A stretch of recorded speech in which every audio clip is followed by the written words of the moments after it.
So ಇದು ನಾನು ಒಬ್ಬನೇ ಮಾಡಿದ್ದಕ್ಕಿಂತ ಎಲ್ಲರೂ ಕಲಾವಿದರು ಕೂಡ ಔಟ್ಪುಟ್ ಹಾಕಿದ್ದಾರೆ. ಒಳ್ಳೆ ಸಿನಿಮಾ ಕೊಟ್ಟರೆ ಆಡಿಯನ್ಸ್ ನೋಡ್ತಾರೆ ಅನ್ನೋ ಭರವಸೆ ಎಲ್ರಿಗೂ ಇದೆ. ಪ್ಲಾಟ್ಫಾರ್ಮ್ ಕೈಯಲ್ಲೇ ಸಿಗ್ತಾ ಇರೋದ್ರಿಂದ ಸ್ವಲ್ಪ ಥಿಯೇಟ್ರಿಗೆ ಬರೋ ಜನಸಂಖ್ಯೆ ಕಮ್ಮಿ ಆಗಿದೆ. ಸಿನಿಮಾ ಅಂದ ತಕ್ಷಣ ಅವರೇ ನಮ್ಮಿಂದ ಮುಂಚೆ ಹೌದೌಲಿಯಾ ಅಂತ. ಉತ್ತರ ಕರ್ನಾಟಕದ ಮಂದಿ ಕಲೆಯನ್ನು ಸಿನಿಮಾವನ್ನು ಸ್ವೀಕರಿಸುವ ಬಗೆಯೂ ಬೇರೆ, ಶೈಲಿಯೂ ಬೇರೆ. ಹೌದು ಹುಲಿಯ ರಾಜ್ಯಾದ್ಯಂತ ಬಿಡುಗಡೆಯಾಗಿದೆ. ಒಂದು ಒಳ್ಳೆ ಭರ್ಜರಿ ರೆಸ್ಪಾನ್ಸ್ ಪಡೆದುಕೊಂಡಿರೋ ಖುಷಿಯಲ್ಲಿ ಜಿ ಅವರು ನಮ್ಮ ಜೊತೆ ಮಾತನಾಡ್ತಾ ಹೋಗ್ತಾರೆ. ಹೌದೋ ಹುಲಿಯ ಬಹಳ ಟ್ರೆಂಡ್ ಆಗಿತ್ತು, ಈಗ ಮತ್ತೆ ಟ್ರೆಂಡ್ ಆಗೋದಕ್ಕೆ ಕಾಲಿಟ್ಟಿದ್ದೀರಾ, ಎಷ್ಟು ಖುಷಿ ಆಗ್ತಾ ಇದೆ? ಖಂಡಿತ ಸರ್, ಆ ಪದನೇ ಉತ್ತರ ಕರ್ನಾಟಕದ ಎಲ್ಲ ಜನಗಳ ಬಾಯಲ್ಲಿ ಇದೆ. ಅದೊಂಥರ ಆಡು ಭಾಷೆ ಆಗ್ಬಿಡುತ್ತೆ. ಹೌದೋ ಹುಲಿಯ ಅನ್ನೋದು ಒಂದು ಶಬಾಷ್ಗಿರಿ ಕೊಡೋಕ್ಕೆ ಮಾಡಿರ್ತಕ್ಕಂಥ ಪದ ಅದು.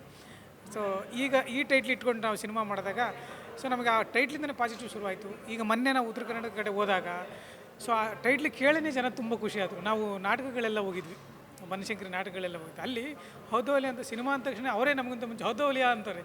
ಸೊ ಹಂಗಾಗಿ ನಾವು ನೋಡ್ತೀವಿ, ಸಿನಿಮಾ ನೋಡ್ತೀವಿ, ರಿಲೀಸ್ ಆಗಲಿ ಅಂತ ಹೇಳ್ತಿದ್ರು. ಇವತ್ತು ರಿಲೀಸ್ ಆಗಿದೆ. ಗದಗಲ್ಲಿ ಹೌಸ್ಫುಲ್ ಆಗಿದೆ ಸರ್, ನಾವು ಎಕ್ಸ್ಪೆಕ್ಟೇ ಮಾಡಿರಲಿಲ್ಲ. ಗದಗಲ್ಲಿ ಹೌಸ್ಫುಲ್ ಓಡ್ತಾ ಇದೆ, ರೋಣದಲ್ಲಿ ಓಡ್ತಾ ಇದೆ. ಬಾಗಲಕೋಟೆಯಲ್ಲಿ ಫಸ್ಟ್ ಶೋ ನೋಡಿದವರೆಲ್ಲ ತುಂಬ ಚೆನ್ನಾಗಿದೆ ರೆಸ್ಪಾನ್ಸ್. ನಾವು ಏನೇನು ಅಂದ್ಕೊಂಡಿದ್ವೋ ಅದಕ್ಕಿಂತ ಹೆಚ್ಚಾಗಿ ಪ್ರೀತಿ ಮಾಡ್ತಾವ್ರೆ, ಅದಕ್ಕಿಂತ ಹೆಚ್ಚಾಗಿ ನಗ್ತಾ ಇದ್ದಾರೆ. ಇದು full out and out entertainment sir, comedy full. ನೀವು ಬೆಳೆ ಫಸ್ಟಿಂದ ಕೊನೆವರೆಗೂ ನಗದು ಬಿಟ್ಟರೆ ಬೇರೆ ಏನಿಲ್ಲ. ಅದ್ರ ಜೊತೆಗೆ ಲಾಸ್ಟಲ್ಲಿ ಒಂದು ಮೆಸೇಜ್ ನಿಮಗೆ ಅರ್ಥ ಆಗ್ಬಿಡ್ತದೆ. ಅಷ್ಟು ಜನ ಅವರೇ ಹೇಳ್ಬಿಟ್ರು ಮೆಸೇಜನ್ನು, ನಾವು ಹೇಳಲಿಲ್ಲ, ಅವರೇ ಹೇಳ್ಬಿಟ್ರು. ಬಾಗಲಕೋಟೆಯಲ್ಲಿ ನೋಡಿದ್ರು. ಇವತ್ತು ಇಲ್ಲೂ ಕೂಡ ನಾವು PVR ಮಾಡ್ತಾಯಿದ್ದೀವಿ. PVR ಆಲ್ಮೋಸ್ಟ್ ಉತ್ತರ ಕರ್ನಾಟಕದ ಭಾಗ ಜನಗಳು ಬಂದಿದ್ದಾರೆ.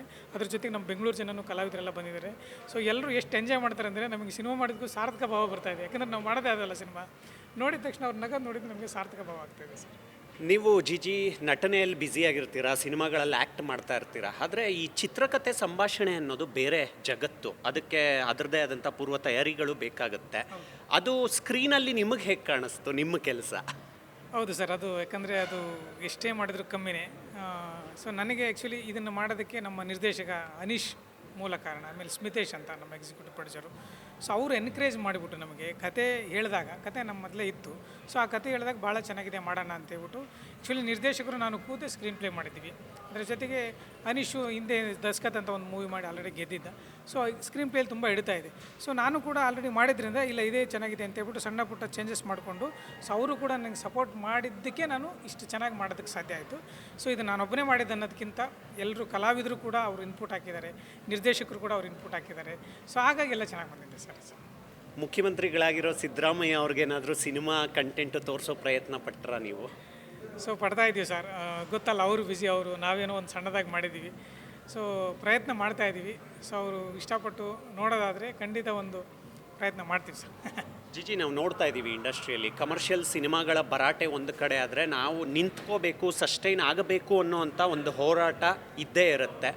ಆ ನಿಟ್ಟಿನಲ್ಲಿ ಕನ್ನಡ ಸಿನಿಮಾ ಇಂಡಸ್ಟ್ರಿಯಲ್ಲಿ ಆಗ್ತಾ ಇರೋ ಬದಲಾವಣೆಗಳನ್ನು ನೀವು ಗಮನಿಸ್ತಾ ಇರ್ತೀರಾ ಆ್ಯಸ್ ಅ ಸಿನಿಮಾ ಕರ್ತರಾಗಿ. ಹೇಗೆ ಕಾಣಿಸ್ತಾ ಇದೆ ಇಂಡಸ್ಟ್ರಿ? ಸರ್, ಇಂಡಸ್ಟ್ರಿ ಒಳ್ಳೆ ಸಿನಿಮಾ ಕೊಟ್ಟರೆ ಆಡಿಯನ್ಸು ನೋಡ್ತಾರೆ ಅನ್ನೋ ಭರವಸೆ ಎಲ್ರಿಗೂ ಇದೆ. ಹಾಗಾಗಿ ಎಲ್ಲರೂ ಒಳ್ಳೆ ಕಂಟೆಂಟ್ ಮಾಡೋದಕ್ಕೆ ಪ್ರಯತ್ನ ಪಡ್ತಾ ಇದ್ದಾರೆ. ಸೊ ಆ ನಿಟ್ಟಿನಲ್ಲಿ ನಾವು ಕೂಡ ಒಳ್ಳೆ ಕಂಟೆಂಟ್ ಮಾಡಿದ್ವಿ, ಬರ್ತಿರೋರೆಲ್ಲ ಒಳ್ಳೆ ಕಂಟೆಂಟ್ ಮಾಡಿದ್ದಾರೆ. ಆಗ ಜೊತೆಗೆ ಏನಾಗಿದೆ ಅಂದರೆ ಈಗ ಸ್ಕ್ರೀನ್ಗಳು ಕಡಿಮೆ ಆಗ್ತಾಯಿದೆ, ಆಮೇಲೆ ಪ್ಲಾಟ್ಫಾರ್ಮ್ಗಳು ಜಾಸ್ತಿ ಆಗ್ತಾಯಿದೆ, ಮೊಬೈಲ್ಗಳು ಸಿಗ್ತಾಯಿದೆ, ಇನ್ನೊಂದು ಪ್ಲಾಟ್ಫಾರ್ಮ್ ಬೇರೆ ಪ್ಲಾಟ್ಫಾರ್ಮ್ ಸಿಗ್ತಾಯಿದೆ. ಸೊ ಹಾಗಾಗಿ ಪ್ಲಾಟ್ಫಾರ್ಮ್ ಕೈಯಲ್ಲೇ ಸಿಗ್ತಾ ಇರೋದ್ರಿಂದ ಸ್ವಲ್ಪ ಥಿಯೇಟ್ರಿಗೆ ಬರೋ ಜನಸಂಖ್ಯೆ ಕಮ್ಮಿ ಆಗಿದೆ. ಸೊ ಥಿಯೇಟ್ರಲ್ಲೇ ನೋಡ್ತಕ್ಕಂಥ ಕೆಲವು ಸಿನಿಮಾಗಳಿದೆ. ಹಾಗಾಗಿ ಅಂಥ ಸಿನಿಮಾಗಳು ಬಂದಾಗ ಖಂಡಿತ ಜನ ಬಂದು ಥಿಯೇಟ್ರಲ್ಲೇ ನೋಡ್ತಾರೆ ಅನ್ನೋ ಭರವಸೆ ಇದೆ ಸರ್. ಹಾಗಾಗಿ ನಾವು ಕೂಡ ಇದನ್ನು ನಾವು ಟಾಕೀಸ್ ಪ್ಲಾಟ್ಫಾರ್ಮ್ಗೆ ಮಾಡಿದ್ವಿ. ಸೊ ಸಿನಿಮಾ ಚೆನ್ನಾಗಿ ಬಂದಮೇಲೆ ನಮ್ಮ ಗಣೇಶ್ ಕಾಮತ್ ಅವರು ನಿರ್ಮಾಪಕರು, ಸೊ ಅವರು ಸೌಮ್ಯ ಗೌಡ ಅಂತ ಅವರು ನಿರ್ಮಾಪಕರು, ಅವ್ರು ಸೇರಿಕೊಂಡು ಸಿನಿಮಾ ಚೆನ್ನಾಗಿ ಬಂದಿದೆ, ನಾವು ಥಿಯೇಟ್ರಲ್ಲೇ ನೋಡಿ ಎಂಜಾಯ್ ಮಾಡ್ತಕ್ಕಂಥ ಒಂದು ಕಂಟೆಂಟ್ ಇದು. ಜನಗಳಿಗೆ OTT ಪ್ಲಾಟ್ಫಾರ್ಮಲ್ಲಿ ನೋಡಲಿ, ಅದ್ರ ಜೊತೆಗೆ ನಾವು ಥಿಯೇಟ್ರಲ್ಲೂ ನೋಡೋದಕ್ಕೆ ಒಂದು ಅವಕಾಶ ಮಾಡಿಕೊಡೋಣ ಅನ್ನೋ ಕಾರಣಕ್ಕೆ ಥ್ರೋಟ್ ಕರ್ನಾಟಕ ರಿಲೀಸ್ ಮಾಡಿದ್ದಾರೆ sir. Okay ji all the best. ಹೌದೋ ಹುಲಿಯ ಸೌಂಡ್ ಜಾಸ್ತಿ ಆಗಲಿ. Thank you. ಇವಿಷ್ಟು ನಟರಾಗಿರೋ ಗೋವಿಂದ ಗೌಡ ಅವರ ಮಾತುಗಳು. ಕ್ಯಾಮ್ರಾ ಪರ್ಸನ್ ಪವನ್ ಜೊತೆ ಮಾವಳಿ ಕಾರ್ತಿಕ್, ಕರ್ನಾಟಕ ನ್ಯೂಸ್ ಬೀಟ್.